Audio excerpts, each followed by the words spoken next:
The 3D Ground Navigator is well packed in a robust Paley case to protect its contents. Let's see what's in the case. The most important thing is the user's manual. You will find all information about assembling and using the machine, as well as analyzing the scans in this manual. The Visualizer 3D software comes on CD or pre-installed on a tablet PC. It is used to receive the measured data and to analyze your scan images and potential finds. The control unit is the operation center of the Ground Navigator. You will select an operating mode, store ground scans in its internal memory, and initiate data transfers to the Visualizer 3D software. The very special Telescopic Super Sensor is used to scan the underground for hidden objects.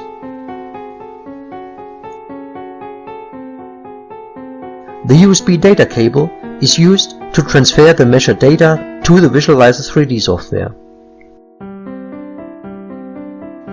The mountable sensor handle can be attached to the Telescopic Super Sensor to carry the sensor in an efficient way. The Bluetooth headphones allow an easy recognition of any sound output from the control unit.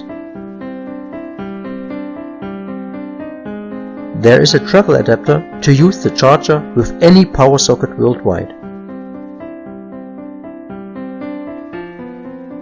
The charger is used to recharge the built-in battery of the control unit.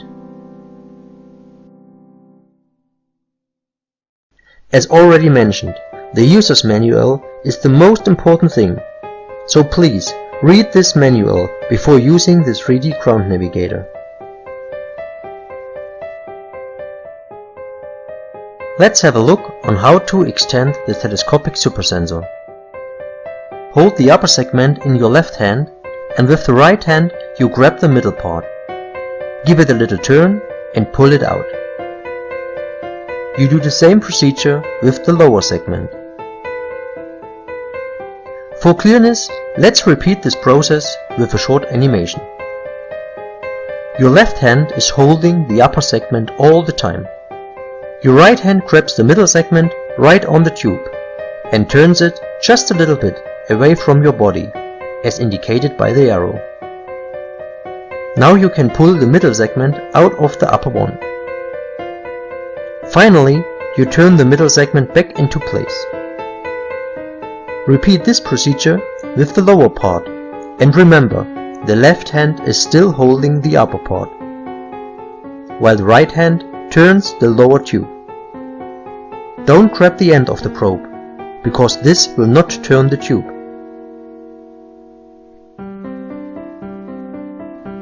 If you like to minimize the probe, you simply reverse the process. Again, the left hand keeps hold of the upper segment all the time, while the right hand unlocks the lower tube by turning it away from your body. Now you can push the lower tube into the middle one and turn it towards your body to lock it. Repeat this procedure with the middle segment.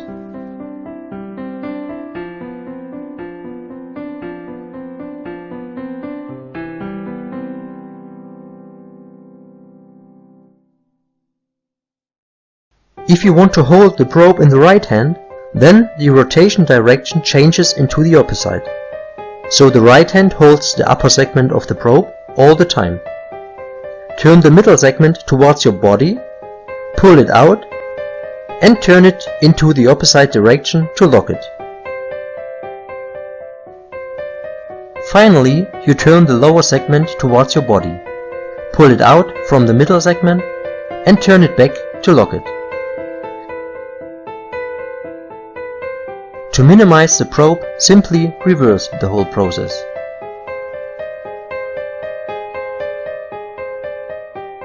After extending the Super Sensor to your personal needs, you may attach the mountable handle. Therefore, you place the handle perpendicular to the probe. Then you push the handle on top of the probe and turn it by 90 degrees. Now you can carry the probe by using the handle.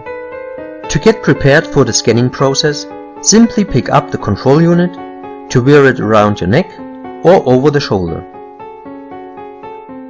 The next step will be to connect the super sensor with the control unit. Pay attention to the little arrow marks on plug and connector. To get rid of the cable, simply hang it around your neck and you're ready to start measuring the underground. The first operating mode is magnetometer. Power on the control unit by pushing the power on button. On the display you will see some short messages. Then the display shows the main menu with magnetometer as first option. Simply press OK to activate this option. Now the device is ready, so grab your sensor, lift it about 5 to 10 centimeters over the ground and push the start button. When the button has been pushed, start walking a straight line and listen to the sounds of the control unit. The magnetometer mode is used to detect ferrous metals like iron and iron-based alloys, like nails, screws, wires and other trashy objects. Each time you pass a ferrous metal object, the tone of the sound will change. This operating mode is used to clear the surface of an area to get better results from any of the other operating modes. Always keep in mind to hold the probe straight downwards to the ground. Do not swing the probe left to right.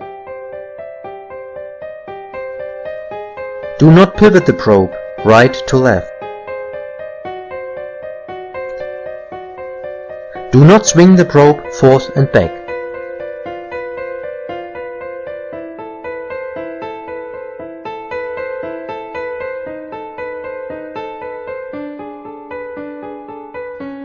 The most used and important operating mode is ground scan.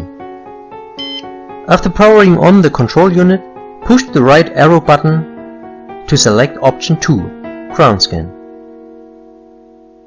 Activate the option by pushing the OK button. Now you have to adjust some settings. First you need to decide if you like to scan automatically or manually. In manual mode you have perfect control where you take a single scan value, because you have to push the start button to record a value. In automatic mode, the control unit records value after value by itself. The second parameter is the number of scan values per scanning path. You can pre-select a defined number or select auto to determine the final number of impulses at the end of the first scanning path. The last setting is the transfer mode. Select memory to store all values in the internal memory of the control unit. Select computer to transfer the data directly to a connected PC with Visualizer 3D. This option is not available if the number of impulses is set to auto. As soon as all parameters are set, the control unit is waiting for the operator to get ready. The ground scan operating mode is used to create 3D graphics of the underground. Therefore, the operator has to walk several paths to collect enough data. Here you can see the parallel scanning procedure, where the operator scans a path and then goes back to the start, steps to the left and scan another path. Let's roll back now and see this procedure in detail. No matter what operating mode you are using, the distance between sensor and ground should be around 5 to 10 centimeters. For this example, we will define an area of about 5 by 5 meters. You always start on a corner and scan from right to left, as seen in this example. The red lines are our scanning paths. You can easily see that this is the parallel mode, since all arrows pointing to the same direction. Each of the blue dots represents a scan value that can be measured manually or automatically. Now you start walking the first path to collect measure values. If the first line has been finished, you come back without measuring and then you step to the left to scan the next path. This procedure is repeated for all scanning passes.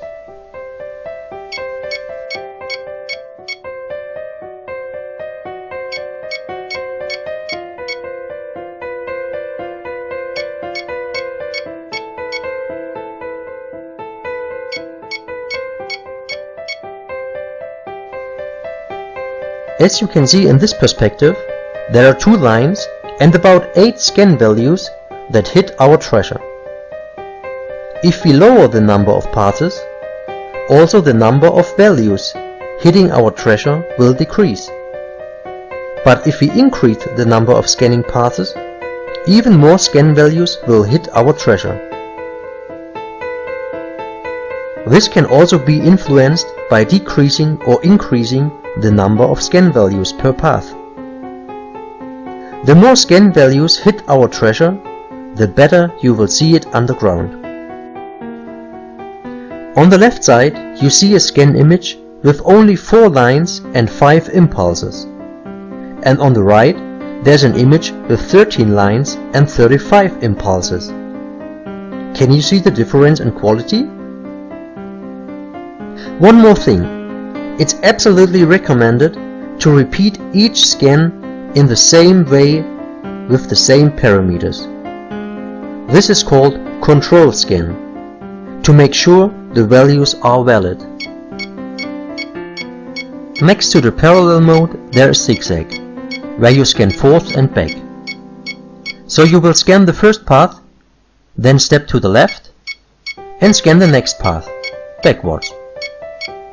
Let's also see this procedure in more detail now.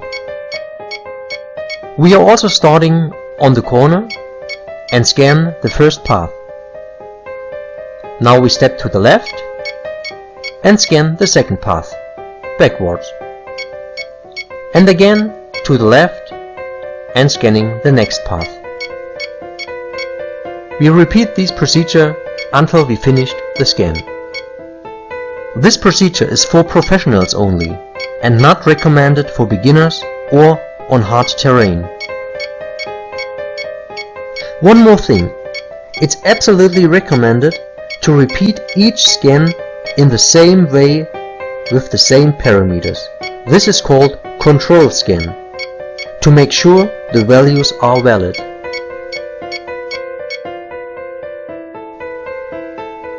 The third operating mode is discrimination.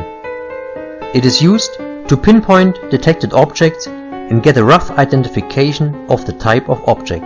This mode is only working with a connected computer to see the data live on screen. You have to walk a straight line, and when you pass an underground object, you may decide about its type according to the signature. There is a specific signature for non-ferrous metals like gold, silver, copper or bronze. Here you can see the signature, which is a positive amplitude. Another typical signature is very special to ferrous metals, like iron-based objects. The signature is a positive and negative amplitude. The third signature is indicating voids like tunnels or chambers, without any metals. This signature is only a negative amplitude.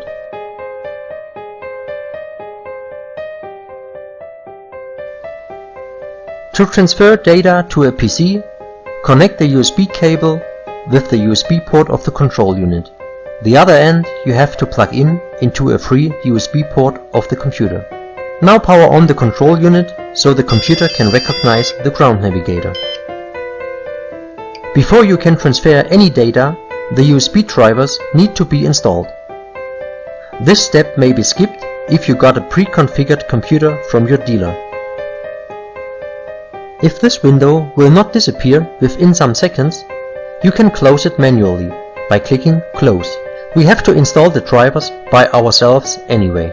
Therefore, you have to click the Windows button, then you click on Settings, now on System and About. In the window on the right, you scroll down and click on Device Manager. After the Device Manager appeared on screen, you can get rid of the previous window. Now you select the 3D Ground Navigator entry and right-click with the mouse. You click on Update Driver Software and then on Browse My Computer for driver software. Now you have to select the driver folder from your Visualizer 3D CD, which is located under Drivers USB cable. After clicking on Next, the drivers will be installed.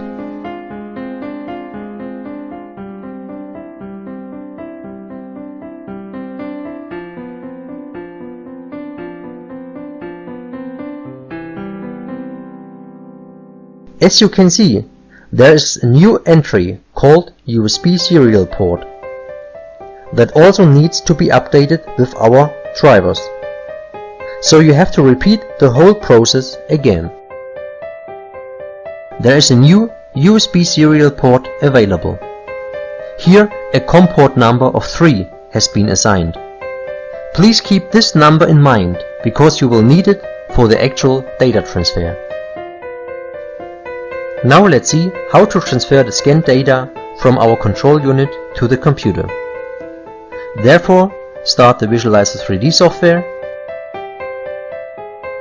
and click on the New Project button. In the upcoming window, you have to select your device first, which is the Ground Navigator. Secondly, you select the COM port number that you learned during the installation of your drivers. If you got your computer from your dealer, there might be a sticker on your package with the correct COM port number. Please pick the right number from the interface list. The next thing you have to select is the right operating mode. After scanning an area in ground scan mode, you select ground scan. If you are going to transfer live data in discrimination mode, you select discrimination. Then you enter the number of impulses that you have used for a single scanning path during ground scan. In our example of this user's video, we used 20 impulses and we did a parallel scan, not zigzag. After clicking the OK button, the software is ready to receive data. Now you have to initiate the transfer by selecting the fourth operating mode, Transfer Memory to PC. When the device is ready, push the Start button. After all data has been transferred, click the Stop button. The next step would be to enter the characteristics of your scan. So you may enter a meaningful title and some additional remarks that are important for your scan. Furthermore, you have to enter the length and width of your scan area, as well as the soil type. Only then you will be able to determine position and depth of your potential objects.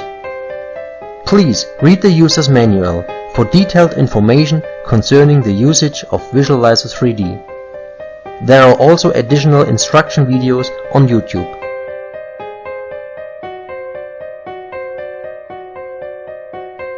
In noisy environments, we always recommend headphones.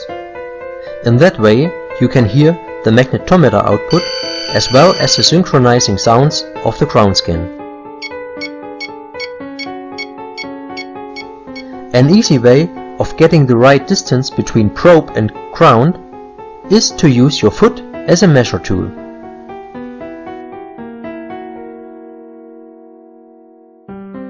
If there are obstacles like sticks and twigs and bushes on your area, you have to avoid to get stuck on them. You also have to avoid to lift your super sensor. But you can of course start your scan with a general higher distance over the complete area. But the best thing is to remove all obstacles where possible. The best tip of all, read the user's manual, because there are a lot of important information in it that makes you a better ground investigator.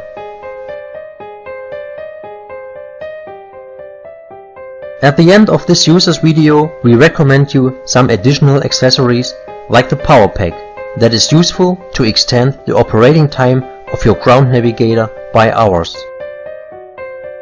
For carrying purposes, there is a special power pack mounting kit to carry the power pack easily on a belt strap. Thanks for watching this user video of 3D Ground Navigator.